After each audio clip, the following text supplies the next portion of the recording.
Hi everyone, it's Derek from Pacific Coast Auto in Japan. We're looking here at a 1995 Nissan Hardbody for the Japanese domestic market, converted over to a fire truck.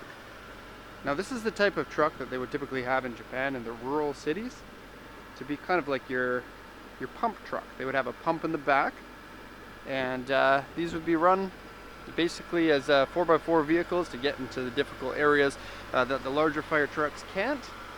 And there are a lot of these in Japan, and what's cool about them is they always have really low mileage. They're usually four-wheel drive with 5-speed manual transmission, oftentimes diesel. This one's a gasoline. And 7,000 kilometers on this one.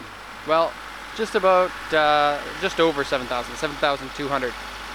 Look at how clean it is. It's like a time machine, and they tend to run these for about 20 to 25 years before selling them.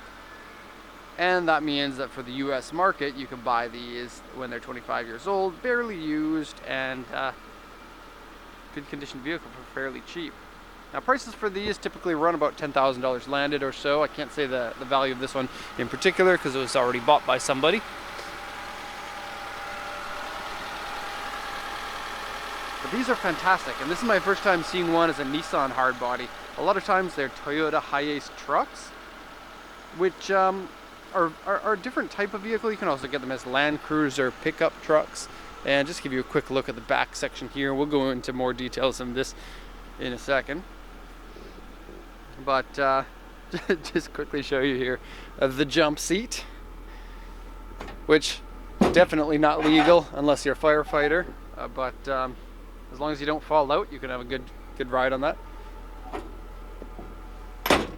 More on that in a second. I'm just going to shut the engine off because you don't need to have that running, but just a quick look at it.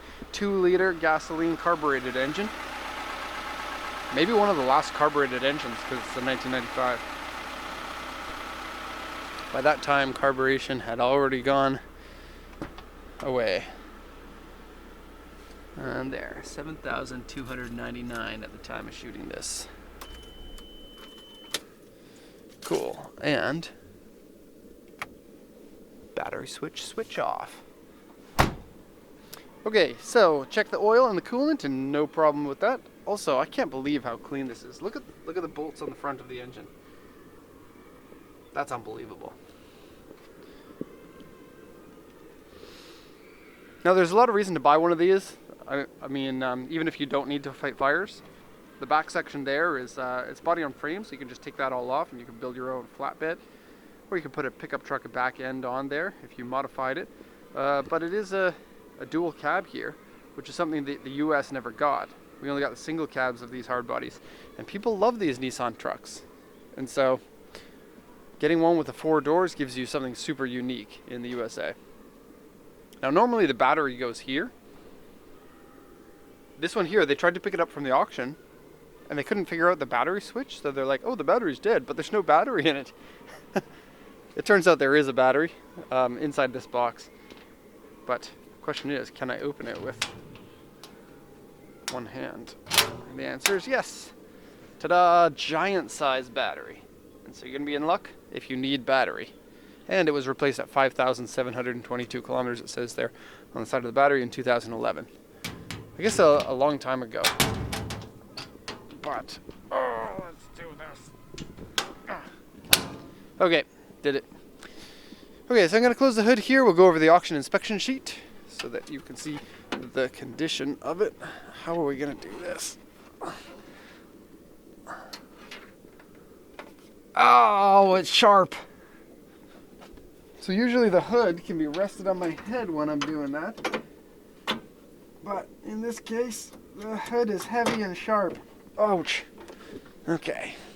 And you notice it was white inside there. These come from the factory as industrial chassis, all white, and then they're painted by the contractors for the fire department in all red, and that's pretty normal. And have a look. These designs are what fire trucks usually have here in Japan. These have been hand painted on there. Have a close look, with no rulers or anything. It's so cool that all of that's hand painted. And sometimes these designs are as well, but almost all the time they're stickers for this era of vehicle. And fire equipment. These are firefighter spec fog lights. And sometimes they come with sirens on the top. This one doesn't. but it has bolts for where the sirens used to be and some sort of a mount up there.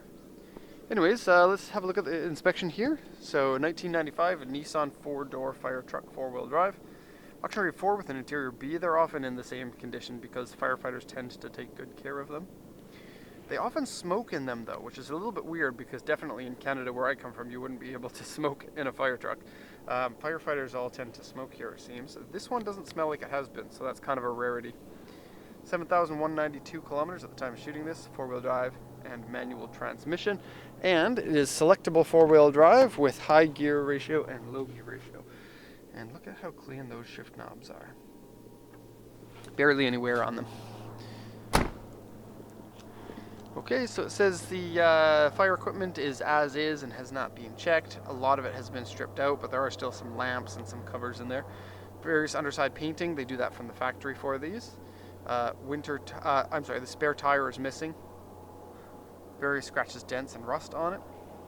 Upper area is scratched and dents. Winter tires, and interior is dirty. And if you look on here, the hood has been replaced, but I actually don't think that it has.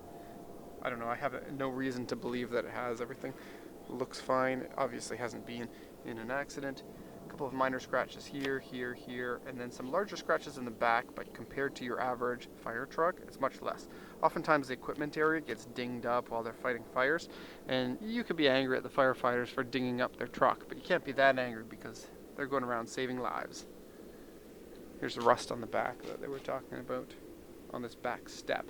And stainless steel, places for hoses. Some of them often come with the hoses. More on that stuff in a sec. Quickly do a once around here to give you the full view. And so the back there has a very tough looking tarp. And there's actually side panel pieces that after I'm done shooting this, I'm going to zip them on.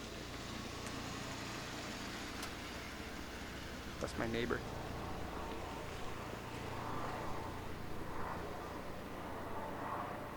And it looks very cool with the side pieces zipped on.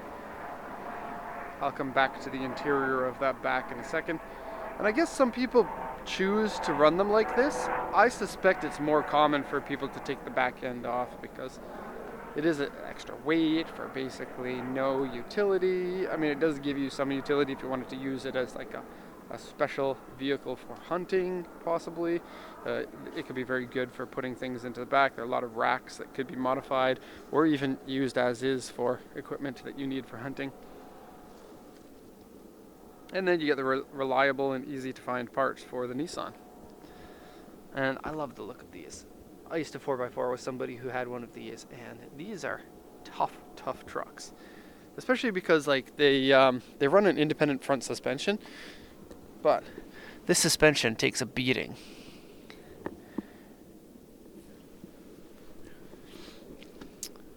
Okay, so look at the details. All of this clean and nice. We got chrome mirrors here. Metal rain visors, official Nissan product. And yeah, the rear seats. I guess this is one of the more interesting parts of it. You can see very clean in there with the rubber mats. Kind of odd because it's pretty tight in there. The Hiaces have more room. I can only imagine the firefighters would have to be a small version of firefighters to comfortably fit in here with all of their gear. Official firefighter equipment. Roof piece. Ripped up.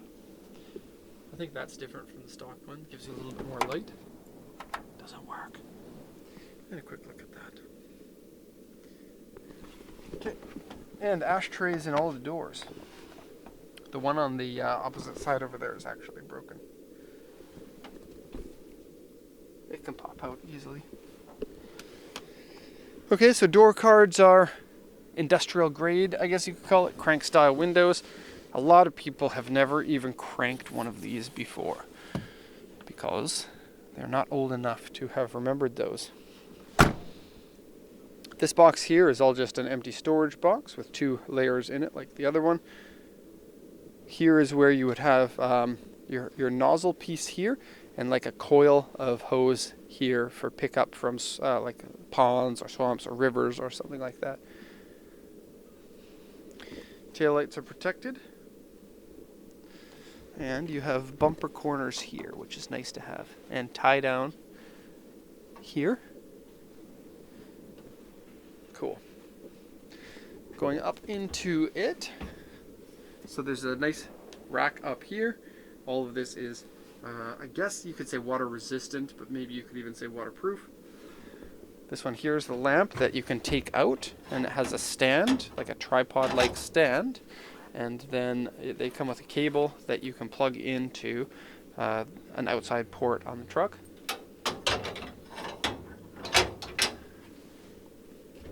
And then this top piece is positional. You can move it up or down. Another one here, but this one stays up here, but you can adjust it with this. Wow.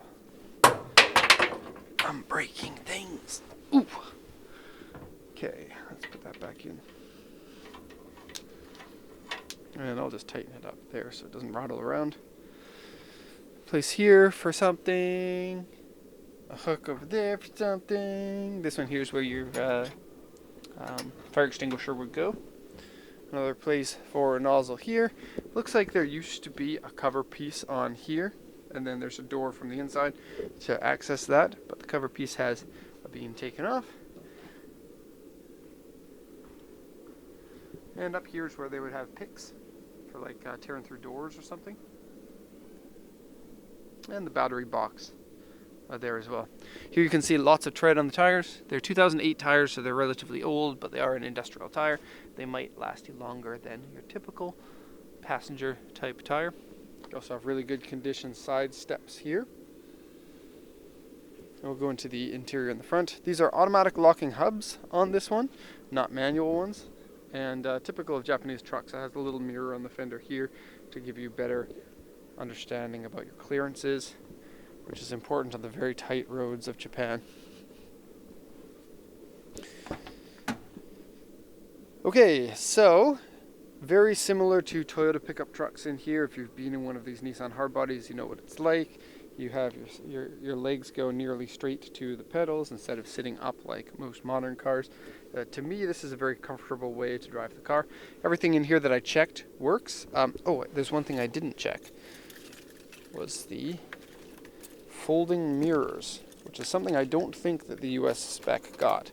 But folding mirrors is a very common thing for Japanese trucks. Because just driving on some of the roads, just regular roads, even around here in Yokohama, you need to fold those mirrors in order to get past people sometimes. So the seat has a bit of a stain here, but is otherwise very nice. Incredible for the age. 7,299 kilometers. Everything here is pretty much normal. A lot of these trucks have like screw holes. You can see some here and here. This is pretty mild compared to your average one. And a lot of times the glove box will be modified to have some sort of switch panel or gears on it. Main switch. And then that's for your sirens and lights and other things, but it looks like most of that has been removed and so it's not usable.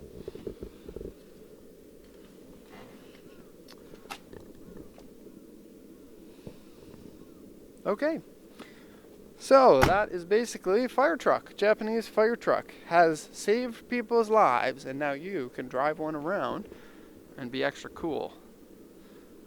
Some of that good karma will come your way, probably. That's my guess. Okay, so there we have it. If you have any questions, let me know. Otherwise, thank you so much for watching, and have a nice day.